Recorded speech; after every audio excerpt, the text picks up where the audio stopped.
Hey guys, Dominating Reaper here. So as you can see, I'm back at the Odyssey once more, about to head into Cineworld, and where I'm going, I don't need roads. Yep, I'm about to head in for the 40th anniversary of Back to the Future. Yeah, cannot wait for this. Absolutely love it. You know, classic movie, and just one that I absolutely love the opportunity to watch on the big screen, because, you know, it's Back to the Future. And this time around, I'm actually watching it in IMAX. This is the first time it's been released in the format, obviously for the big anniversary.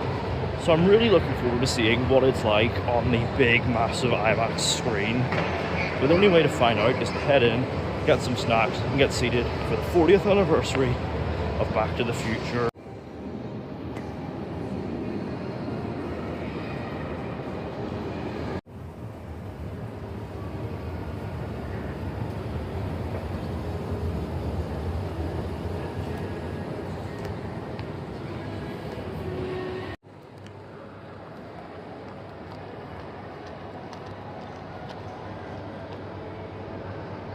Oh boy, here we go.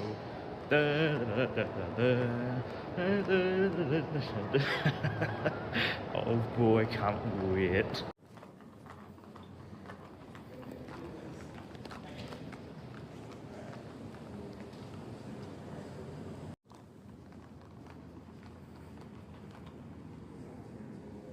So I've got my popcorn here and a Pepsi, ready for the 40th anniversary of an absolute classic.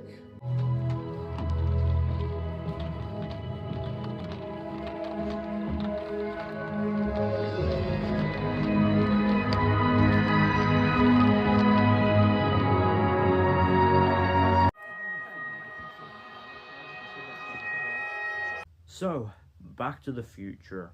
I'm back from seeing it in IMAX. This is, of course, directed by Robert Zemeckis, and, you know, written by him and Bob Gale, and exec produced by Steven Spielberg. This is obviously back in cinemas this weekend for its 40th anniversary, including in, yes, IMAX. And look, obviously, you know, this is its first time actually being shown in the format. And just the novelty of getting the chance to see this beloved classic on that massive curved screen was just too good to pass up. But should you see it in IMAX? Let's find out.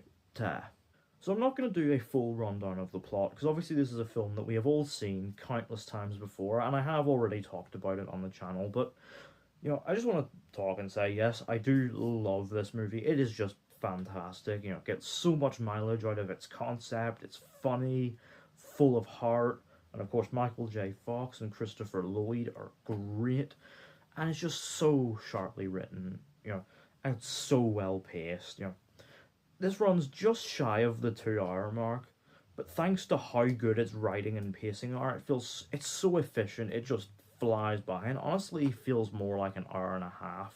Yeah, this is a film that I just love everything about.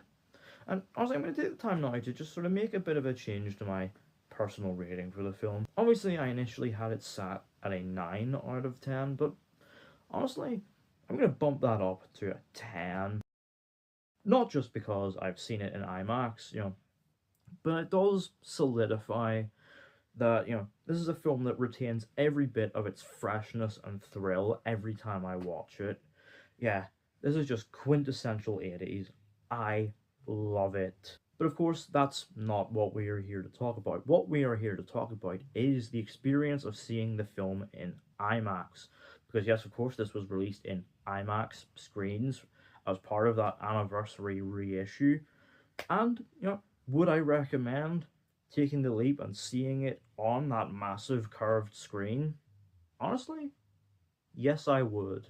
So first of all, there is just the overall experience of, you know, watching Back to the Future on the big screen again. And in general, it is just a delightful one to experience in a cinema, because, you know, it really brings in good crowds, you know, people like me, you know, reliving that magic, or, you know, young kids seeing it for the first time with their parents. You know, it really does bring in crowds, and it's just such a delightful, feel-good film. It's just a real crowd-pleasing experience. So just for the experience of seeing it on the big screen again alone, I would recommend it. And seeing it in IMAX just felt extra special.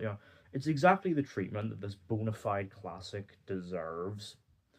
But how does it deliver actually as an IMAX experience? Well, actually, it comes up pretty damn good. Obviously, part of the novelty of IMAX is the massive picture. All the big contemporary blockbusters utilize it. And so, of course, seeing this classic on the format, obviously you're expecting great things from it. And I will say, if you're expecting great expanded ratio moments, yeah, I'd probably say to temper your expectations a bit.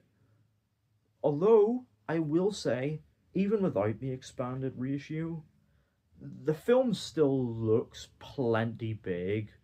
Just really utilizing the benefits of that massive screen. Really makes the film feel even bigger and more inviting. And it helps as well that yes, it looks great. Obviously, it has been remastered over the years, and yeah, it has such a sharpness and clarity to its picture. But also because this is natively shot on film, it still preserves that natural grain, and it just looks great. So obviously, since it's not a native IMAX movie, you're not going to get the full, expanded image or anything like that. But you are going to get a film that will look great on the massive screen regardless. And of course, with IMAX, another part of the experience is, that, rich, immersive sound mix. And obviously this is, again, because it's not natively made with IMAX in mind, it doesn't have that sort of IMAX audio track, although obviously, yes, it has been remastered for this release. So obviously you're not going to get that full extra oomph that a lot of the contemporary blockbusters like the Dune movies, Sinners, One Battle After Another, or any Christopher Nolan movie would have, but it still sounds great regardless. Particular uses of it that really benefit are, of course, the sound effects. Like the opening scene where Marty hooks his guitar up to Doc's souped up amplifier and blows the whole room up. Yeah, that sounds great. And also, yes, the DeLorean itself, like the gull wings opening up, and the way it zips across the road through time, and even like the lightning hitting it to send Marty back to 1985. All that stuff sounds great. And, getting to hear the soundtrack in IMAX was a great experience as well. And, it really does enhance it. Obviously, Alan Silvestri's score is already iconic. And, it just sounds great on those IMAX speakers. And, obviously, yes, the Huey Lewis and the News songs, and even the scene of Marty performing Johnny B. Good at the Enchantment Under the Sea dance, it just really, really sounds great, and yes, does and does benefit from the IMAX sound system. So overall, Back to the Future in IMAX, while certainly not benefiting from the expanded picture and extra oomph of the sound mix that the contemporary made-for IMAX blockbusters would, it's still a great experience that really does benefit from being seen on that massive screen, even just for the chance to see this beloved classic on the big screen again. And so, of course, Back to the Future in IMAX gets a big old thumbs up. So, have you had the chance to see Back to the Future at the cinema this weekend for its 40th anniversary reissue? What do you think of the experience? Did you see it in IMAX like me? Let me know down in the comments what you made of that experience.